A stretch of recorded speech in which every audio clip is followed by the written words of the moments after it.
Hello and welcome to the YouTube channel of Friends Hals. Today we have Hal speaking module, part 3 questions related to describe a risk you took that you thought would lead to a terrible result but ended up with a positive result. तो ये हमारे पास questions हैं part 3 के। जब आप exam में speaking देने जाते हैं तो पार्ट 1 इंट्रोडक्शन पूछा जाता है, पार्ट 2 क्यू कार्ड पूछा जाता है और पार्ट 3 आपका फाइनल क्वेश्चंस होते हैं जिनके आपको एक्सटेंडेड आंसर्स देने होते हैं। Okay, part 2 same Q card का मॉडल आंसर मैंने डाल दिया है, यहाँ लिंक आपके सामने टॉप पे है, आप देख सकते हैं। आगे हम देखेंगे पार्ट 3 के क्वेश्चंस। तो ये क्वेश्चन रिलेटेड है कि आपने कोई रिस्क लिया, आपको लगता था कि बहुत ही बुरा होने वाला है बट फिर भी कुछ अच्छा हुआ। चलिए क्वेश्चन पे मूव करते हैं। What is a good way for parents to teach their children about what risk is? Okay, part 3 में थोड़े से क्वेश्चन कॉम्प्लिकेटेड हो जाते हैं। आपको पहला काम करना है कि आप मीनिंग को अच्छी तरह से समझ लीजिए, क्योंकि अगर आपने मीनिंग को सही नहीं समझा तो आप आंसर भी इनकरेक्ट देंगे। तो यहाँ पे क्वेश्चन है कि कौन सा अच्छा तरीका है माँ बाप के लिए कि वो बच्चे को सिखा सकें कि रिस्क किस किस चीज़ में है या रिस्क क्या है। तो आंसर देखेंगे। ये एक नेचुरल तरीका है। Progenitors can educate about different risky situations and how to avoid them by taking proper precautionary measures.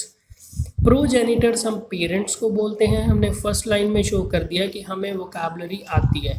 Can educate about, तो प्रोजेनिटर्स वो सिखा सकते हैं डिफरेंट रिस्की सिचुएशन, जो अलग अलग रिस्की सिचुएशंस हैं, and how to avoid them, और कैसे इससे बचा जा सकता है।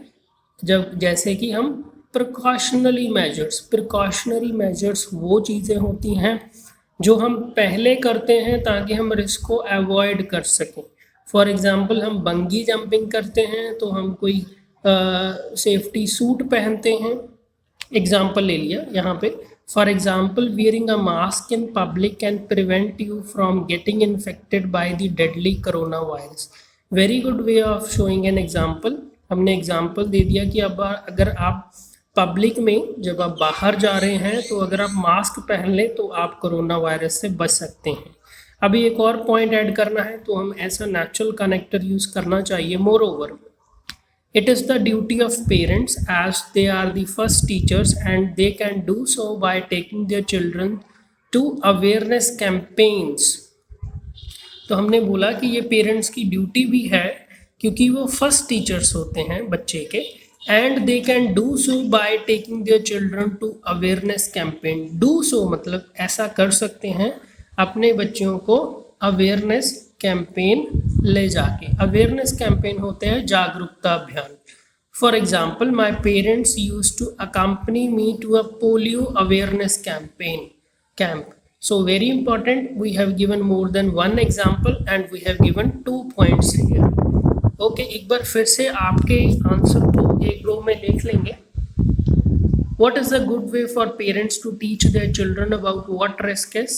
Well, progenitors can educate about different risky situations and how to avoid them by taking proper precautionary measures. For example, wearing a mask in public can prevent you from getting infected by deadly coronavirus.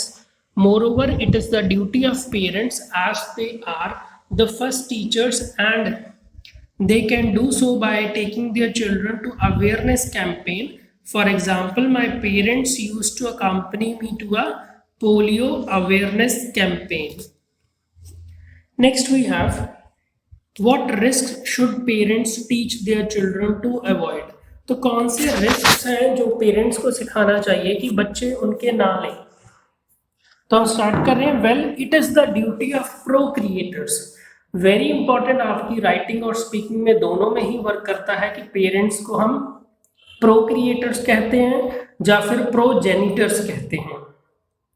Starting में फिर से हमने वो cap show करती है। It is the duty of pro-creators to raise the level of awareness of their children related to road accidents caused by overspeeding. Overspeeding होता है कि आप स्पीड लिमिट को पार कर रहे हैं, 100 पे 150 पे गाड़ी चला रहे हैं, और डिसोबेइंग ट्रैफिक रूल्स, या फिर ट्रैफिक रूल्स की आप पालना नहीं कर रहे हैं, फायर ब्रेकआउट्स तो कहीं भी आग लग जाती है, and the uses of a fire extinguisher, fire extinguisher होता है आग बुझाने वाला यंत्र, तो उसकी सही वरतों भी आपको आनी चाहिए। They should also be very of, very important, be very of, be very of का मीनिंग होता है कि कन्नी काटना, उससे दूर रहना। They should also be very of wild animals and street dogs, तो वाइल्ड एनिमल्स जो जंगल में रहते हैं उनकी बात कर रहे हैं, और स्ट्रीट डॉग्स जो गली में कुत्ते होते हैं उनसे भी सावधान रहना चाहिए।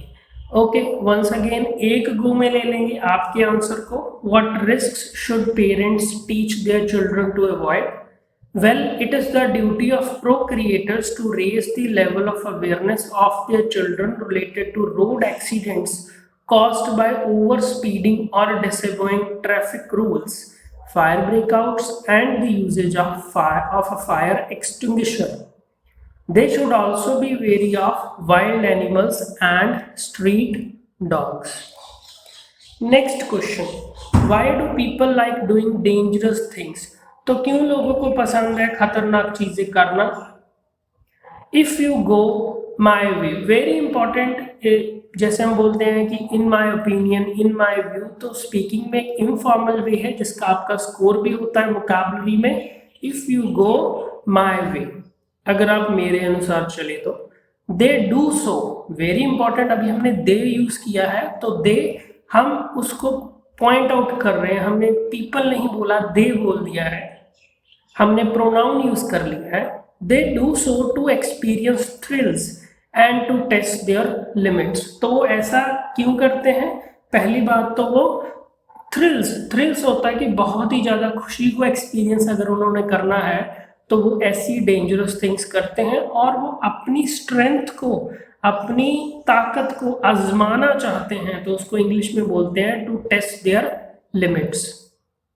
It is not uncommon, very important, मैंने पहले भी कई बार एक्सप्लेन किया है, डबल नेगेटिव का स्कोर है आपका।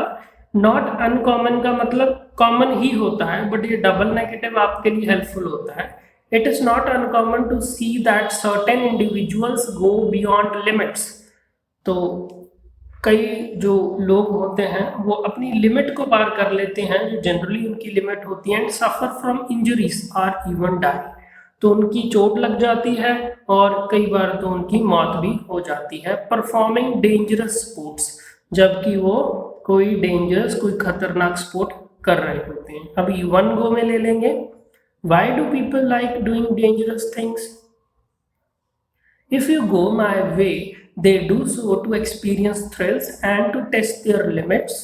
It is not uncommon to see that certain individuals go beyond limits and suffer from injuries or even die performing dangerous sports. Next we have last question. Why do some people enjoy extreme sports? तो कुछ लोग extreme sports को क्यों enjoy करते हैं? Extreme sports मतलब जिनकी intensity बहुत ही ज़्यादा होती है, जिनमें रिस्क बहुत ही ज़्यादा होता है, एनर्जी लेवल बहुत ही ज़्यादा लगता है। I suppose that they see it as a way to enjoy life in an exceptional manner, तो मेरे को लगता है कि वो इसको ऐसे देखते हैं कि हम लाइफ को एंजॉय करेंगे एक्सेप्शनल मैनर में, एक अलग तरीके से, बिल्कुल अलग तरीके से, and also get to test your limits, और वो अपनी लिमिट्स को भी टेस्ट करते हैं इस तरह से। And escape the monotony of life, very important, monotony of life होता है कि लाइफ जो एक जैसी ही चलती है उसको हम बोलते हैं मोनोटनस लाइफ, कि कुछ नया नहीं है, वैसे ही चल रहा है जो डेली रूटीन है, तो उसको एस्केप करना मतलब उससे भागना, उससे कुछ अलग करना, उससे कुछ अलग टाइप का अपने दिन, लाइक हम बाहर घूमने जाते हैं तो हम नॉर्मली मोनोटनी को एस्केप करते हैं। तो once again, why do some people enjoy extreme sports? I suppose that they see it as a way to enjoy life in an exceptional manner and also get to test their limits and escape the monotony of life. Very important. Okay, don't forget to like, subscribe and share friends als. I am also placing the link to the model answer of this cue card.